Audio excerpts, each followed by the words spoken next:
En el siglo XVII, el absolutismo monárquico emergió como una forma dominante de gobierno en Europa, consolidando el poder en manos de una sola figura, el monarca, y marcando una época de intensos cambios políticos y sociales.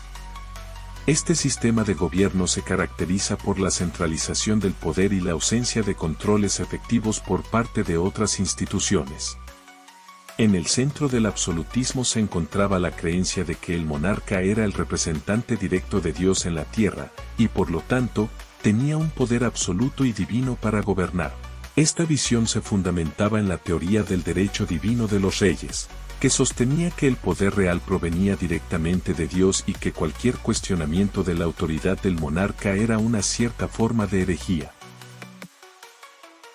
En Francia, el absolutismo se ejemplificó de manera prominente bajo el reinado de Luis XIV, quien, a partir de 1661, centralizó el poder en la figura del rey y estableció un régimen en el que la autoridad real no era cuestionada.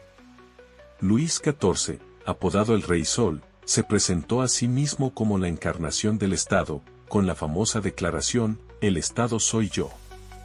Bajo su mandato, el poder real se consolidó en el Palacio de Versalles, que no solo se convirtió en el centro administrativo del gobierno, sino también en un símbolo del poder absoluto del monarca. Luis XIV instauró una administración centralizada, reorganizando el sistema de impuestos y el ejército, y estableció una rígida jerarquía que subordinaba a la nobleza y a otras instituciones al poder real.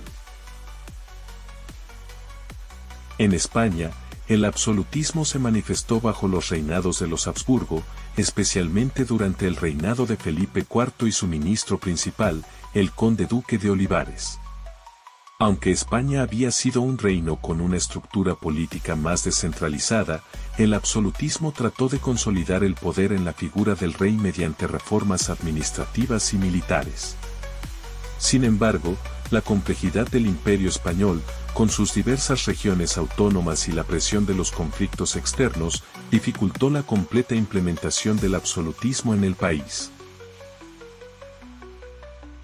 En Inglaterra, el absolutismo fue objeto de un debate y conflicto más complejo, que culminó en la Revolución Gloriosa de 1688. Bajo los reinados de Carlos I y su sucesor, Jacobo II, se intentó establecer un gobierno absolutista, pero se encontró con una fuerte resistencia por parte del Parlamento y la población.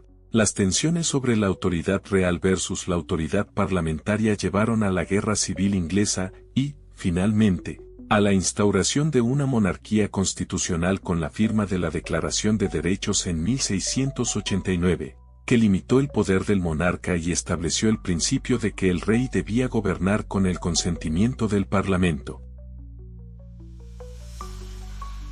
El absolutismo monárquico también tuvo profundas implicaciones en la administración de justicia y en la legislación. Los monarcas absolutistas dictaron leyes y decretos que abarcaron todos los aspectos de la vida pública y privada, sin la necesidad de consultar a otros órganos legislativos o judiciales. Este sistema permitió una mayor uniformidad en la aplicación de las leyes, pero también concentró el poder judicial y legislativo en la figura del monarca, eliminando cualquier forma de control o equilibrio. A pesar de su efímera duración en algunos lugares, el absolutismo monárquico dejó una huella duradera en la historia. La centralización del poder y la búsqueda de una autoridad unificada influyeron en el desarrollo de los sistemas políticos modernos y en la evolución de las ideas sobre la soberanía y el poder estatal. Las críticas al absolutismo y las luchas por el equilibrio de poder entre las diferentes instituciones sentaron las bases para la formación de sistemas políticos más democráticos y constitucionales en Europa, marcando el final de una era y el inicio de una nueva fase en la historia política y legal del continente.